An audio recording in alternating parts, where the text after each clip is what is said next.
أعوذ بالله من الشيطان الرجيم. بسم الله الرحمن الرحيم. الحمد لله الذي أنزل على عبده الكتاب ولم يجعل له عوجا قيما لينذر بأسا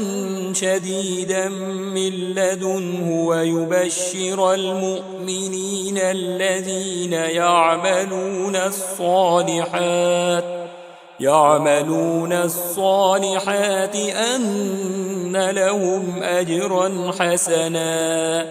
ماكثين فيه أبدا وينذر الذين قالوا اتخذ الله ولدا ما لهم به من علم ولا لآبائهم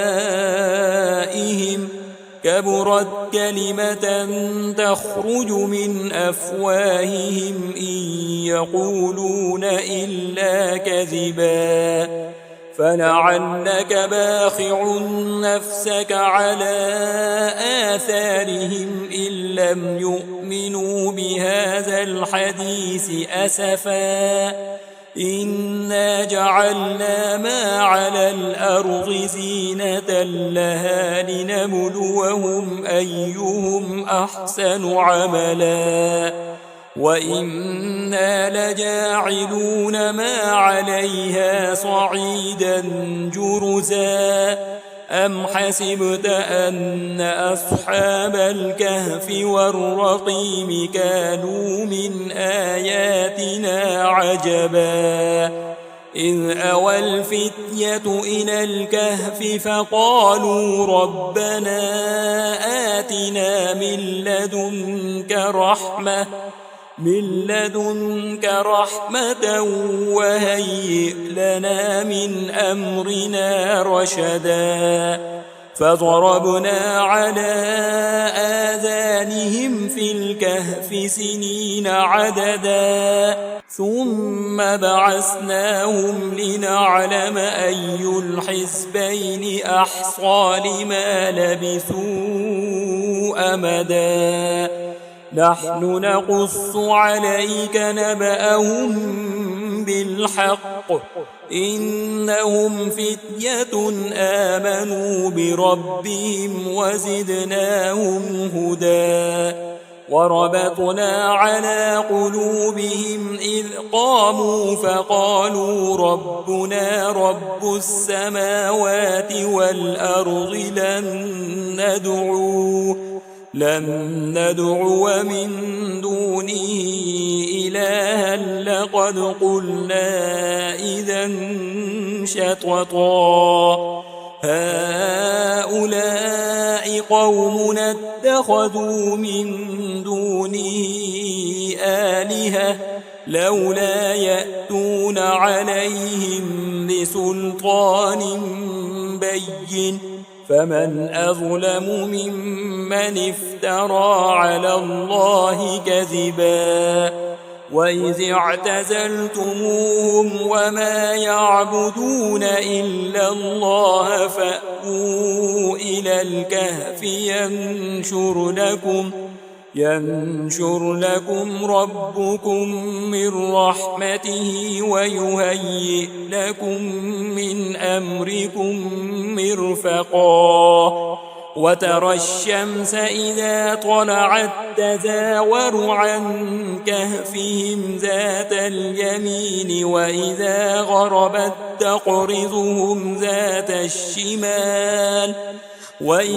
غربت تقرضهم ذات الشمال وهم في فجوة منه ذلك من آيات الله من يهد الله فهو المهتد ومن يضلل فلن تجد له وليا مرشدا وتحسبهم أيقاظا وهم رقود ونقلبهم ذات اليمين وذات الشمال وكلبهم باسط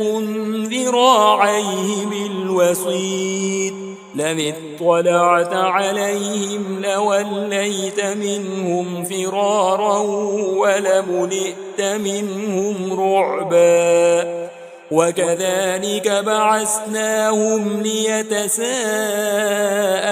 بينهم قال قائل منهم كم لبثتم قالوا لبثنا يوما أو بعض يوم قالوا ربكم أعلم بما لبثتم فابعثوا أحدكم بورقكم هذه إلى المدينة فلينظر أيها أزكى طعاما فليأتكم برزق منه وليتلطف ولا يشعرن بكم أحدا إنهم إن يظهروا عليكم يرجموكم أو يعيدوكم في ملتهم ولن تفلحوا إذا أبدا وكذلك أعسرنا عليهم ليعلموا أن وعد الله حق وأن الساعة لا ريب فيها إذ يتنازعون بينهم أمرهم فقالوا ابنوا عليهم بنيانا ربهم أعلم بهم قال الذين غلبوا على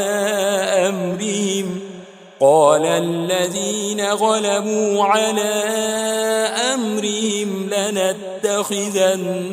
عليهم مسجدا سيقولون ثلاثة رابعهم كلبهم ويقولون خمسة سادسهم كلبهم رجما بالغيب ويقولون سبعة وثامنهم كلبهم قل ربي أعلم بعدتهم ما يعلمهم إلا قليل فلا تمار فيهم إلا مراء ظاهرا ولا تستفت فيهم منهم أحدا ولا تقولن لشيء إني فاعل ذلك غدا إلا أن يشاء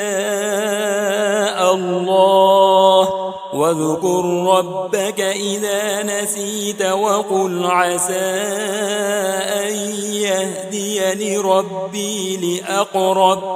أن يهديني ربي لأقرب من هذا رشدا ولبثوا في كهفهم 300 سنين وازدادوا 9 قل الله أعلم بما لبثوا له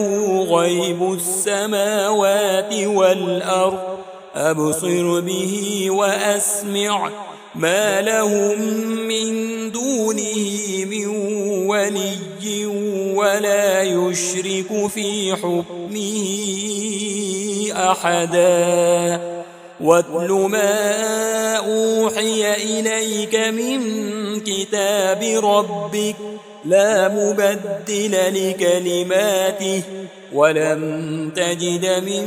دونه ملتحدا واصبر نفسك مع الذين يدعون ربهم بالغداة والعشي يريدون وجهه ولا تعد عيناك عنهم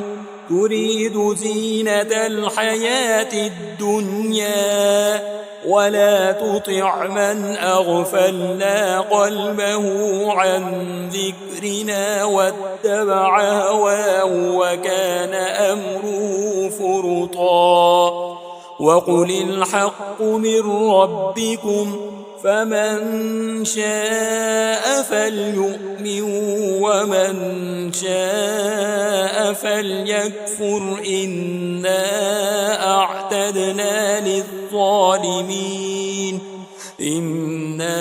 أعتدنا للظالمين نارا أحاط بهم سرادقها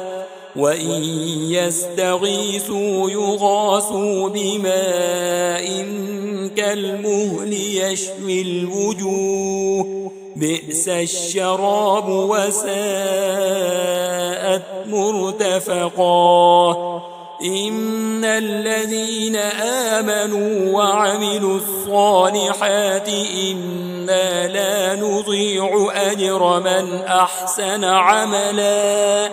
أولئك لهم جنات عدن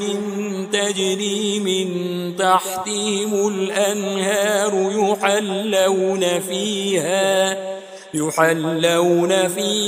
من أساور من ذهب ويلبسون ثيابا خضرا من سندس واستبرق متكئين فيها على الأرائك نعم الثواب وحسنت مرتفقا واضرب لهم مثل الرجلين جعلنا لأحدهما جنتين من أعناب وحففناهما بنخل وجعلنا بينهما زرعا كلتا الجنتين آتت أكلها ولم تظلم منه شيئا وفجرنا خلالهما نهرا وكان له ثمر فقال لصاحبه وهو يحاوره أنا أكثر منك مالا وأعز نفرا ودخل جنته وهو ظالم لنفسه قال ما أظن أن تبيد هذه أبدا وما أظن الساعة قائمة ولئن رددت إلى ربي لأجدن خيرا منها منقلبا قال له صاحبه وهو يحاوره أكفرت بالذي خلقك من تراب ثم من نطفة ثم سواك رجلا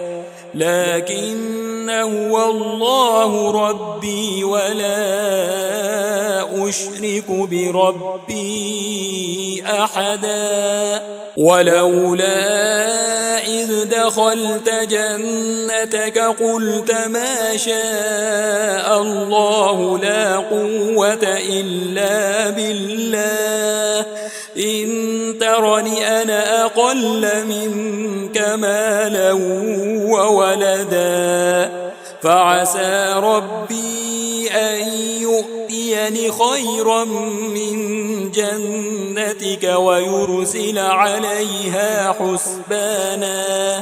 ويرسل عليها حسبانا من السماء فتصبح صعيدا زلقا أو يصبح ماؤها غورا فلن تستطيع له طلبا وأحيط بثمره فأصبح يقلب كفيه على ما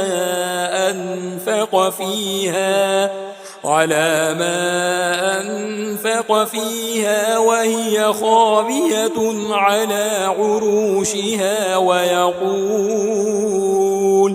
ويقول يا ليتني لم أشرك بربي أحدا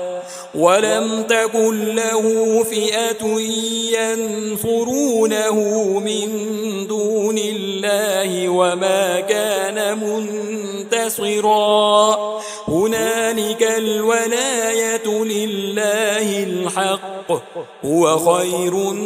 ثوابا وخير عقبا واضرب لهم مثل الحياة الدنيا كماء أنزلناه من السماء فاختلط به نبات الأرض فأصبح هشيما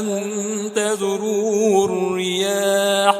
وكان الله على كل شيء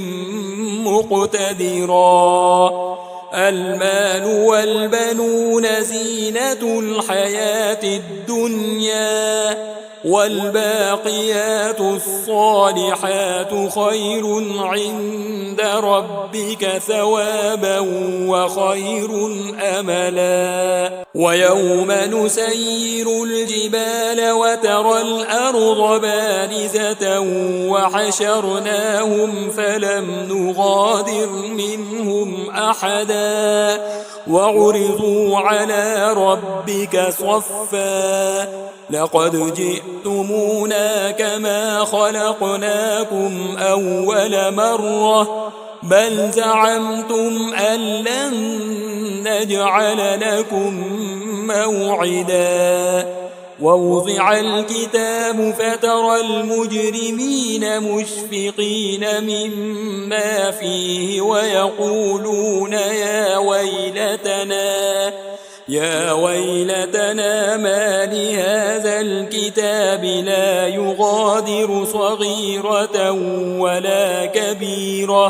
لا يغادر صغيرة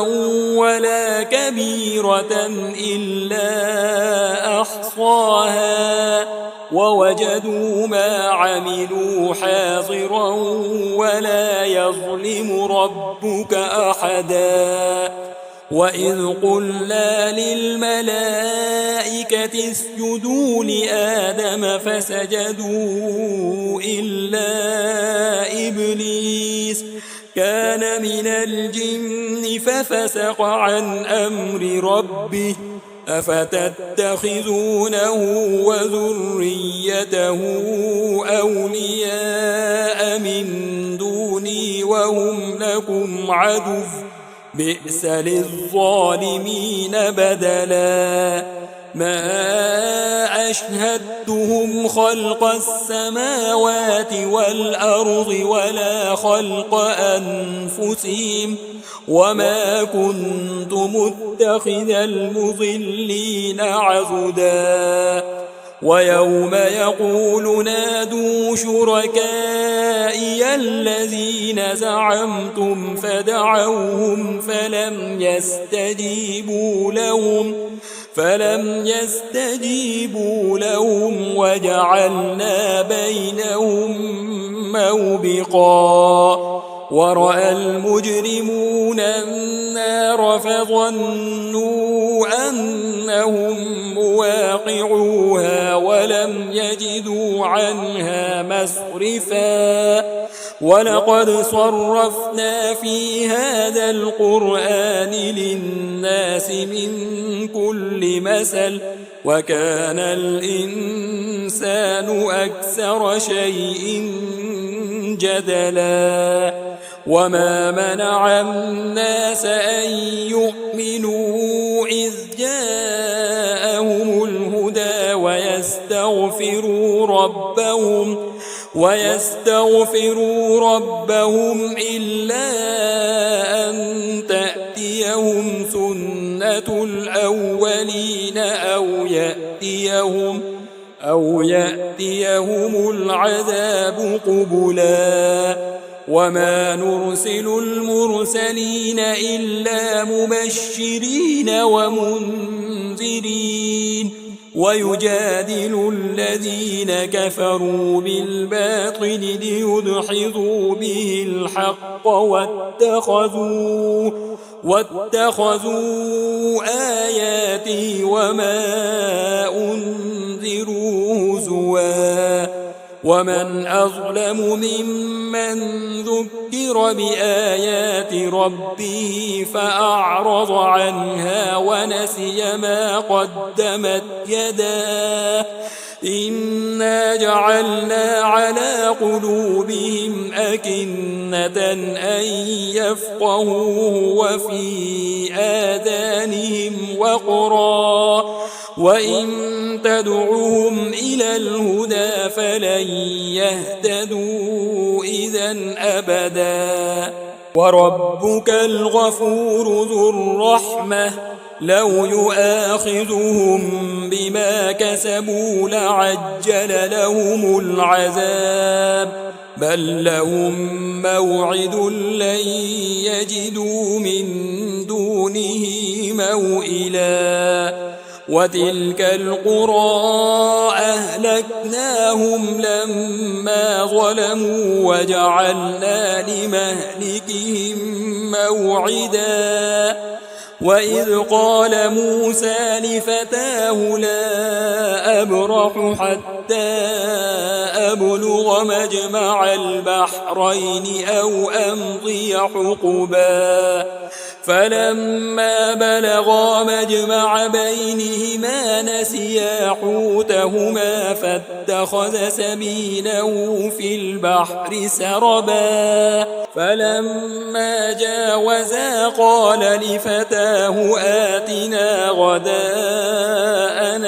لقد لقينا من سفرنا هذا نصبا قال أرأيت إذ أوينا إلى الصخرة فإني نسيت الحوت وما أنسانيه إلا الشيطان أن أذكره واتخذ سبيله في البحر عجبا قال ذلك ما كنا نبغي فارتدا على آثارهما قصصا فوجدا عبدا من عبادنا آتيناه رحمة من عندنا وعلمناه من لدنا علما قال له موسى هل أتبعك على أن تعلمني مما علمت رشدا قال إنك لن تستطيع معي صبرا وكيف تصبر على ما لم تحط به خبرا قال ستجدني إن شاء الله صابرا ولا أعصي لك أمرا قال فإن اتبعتني فلا تسألني عن شيء حتى أحدث لك منه ذكرا فانطلقا حتى إذا ركبا في السفينة خرقها قال أخرقتها لتغرق أهلها لقد جئت شيئا إمرا قال ألم أقل إنك لن تستطيع معي صبرا قال لا تؤاخذني بما نسيت ولا ترهقني من أمري عسرا فانطلقا حتى إذا لقيا غلاما فقتله قال أقتلت نفسا زكية بغير نفس لقد جئت شيئا نكرا قال ألم أقل لك إنك لن تستطيع معي صبرا قال إن سألتك عن شيء بعدها فلا تصاحبني قد بلغت من لدني عذرا فانطلقا حتى إذا أتيا أهل قرية استطعما أهلها فأبوا أن يضيفوهما فوجدا فيها جدارا يريد أن ينقض فأقامه قال لو شئت لاتخذت عليه أجرا قال هذا فراق بيني وبينك سأنبئك بتأويل ما لم تستطع عليه صبرا أما السفينة فكانت لمساكين يعملون في البحر فأردت أن أعيبها وكان وراءهم ملك يأخذ كل سفينة غصبا وأما الغلام فكان أبواه مؤمنين فخشينا أن يرهقهما طغيانا وكفرا فأردنا أن يبدلهما ربهما خيرا منه زكاة وأقرب رحما وأما الجدار فكان لغلامين يتيمين في المدينة وكان تحته كنز لهما وكان أبوهما صالحا فأراد ربك أن يبلغا أشدهما ويستخرجا كنزهما رحمة من ربك وما فعلته عن أمري ذلك تأويل ما لم تستطع عليه صبرا ويسألونك عن ذي القرنين قل سأتلو عليكم منه ذكرا إنا مكنا له في الأرض وآتيناه من كل شيء سببا فأتبع سببا حتى إذا بلغ مغرب الشمس وجدها تغرب في عين حمئة ووجد عندها قوما قلنا يا ذا القرنين إما أن تعذب وإما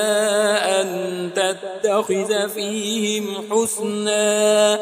قال أما من ظلم فسوف نعذبه ثم يرد إلى ربه فيعذبه عذابا نكرا وأما من آمن وعمل صالحا فله جزاء الحسنى وسنقول له من أمرنا يسرا ثم أتبع سببا حتى إذا بلغ مطلع الشمس وجدها تطلع على قوم لم نجعل لهم على قوم لم نجعل لهم من دونها سترا كذلك وقد أحطنا بما لديه خبرا ثم أتبع سببا حتى إذا بلغ بين السدين وجد من دونهما قوما لا يكادون يفقهون قولا قالوا يا ذا القرنين إن يأجوج ومأجوج مفسدون في الأرض فهل نجعل لك خرجا على أن تجعل بيننا وبينهم سدا قال ما مكني فيه ربي خير فأعينوني بقوة أجعل بينكم وبينهم ردما آتوني زبر الحديد حتى إذا ساوى بين الصدفين قال انفخوا حتى إذا جعله نارا قال آتوني أفرغ عليه قطرا فما استطاعوا أن يظهروه وما استطاعوا له نقبا قال هذا رحمة من ربي فإذا جاء وعد ربي جعله دكا وكان وعد ربي حقا وتركنا بعضهم يومئذ يموج في بعض ونفخ في الصور فجمعناهم جمعا وعرضنا جهنم يومئذ للكافرين عرضا الذين كانت أعينهم في غطاء عن ذكري وكانوا لا يستطيعون سمعا أفحسب الذين كفروا أن يتخذوا عبادي من دوني أولياء إنا أعتدنا جهنم للكافرين نزلا قل هل ننبئكم بالأخسرين أعمالا الذين ضل سعيهم في الحياة الدنيا وهم يحسبون أنهم يحسنون صنعا أولئك الذين كفروا بآيات ربهم ولقائه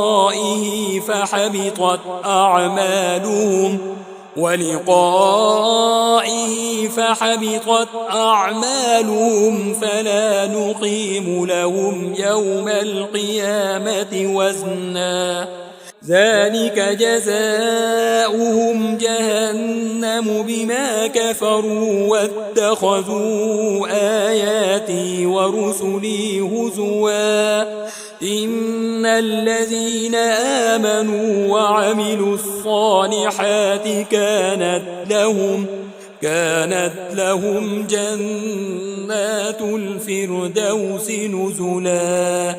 خالدين فيها لا يبغون عنها حولا قل لو كان البحر مدادا لكلمات ربي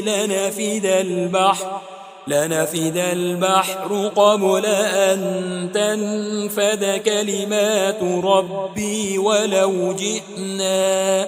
ولو جئنا بمثله مددا قل إنما أنا بشر مثلكم يوحى إلي أنما إلهكم إله واحد فمن كان يرجو لقاء ربه فليعمل عملا صالحا ولا يشرك بعبادة ربه أحدا.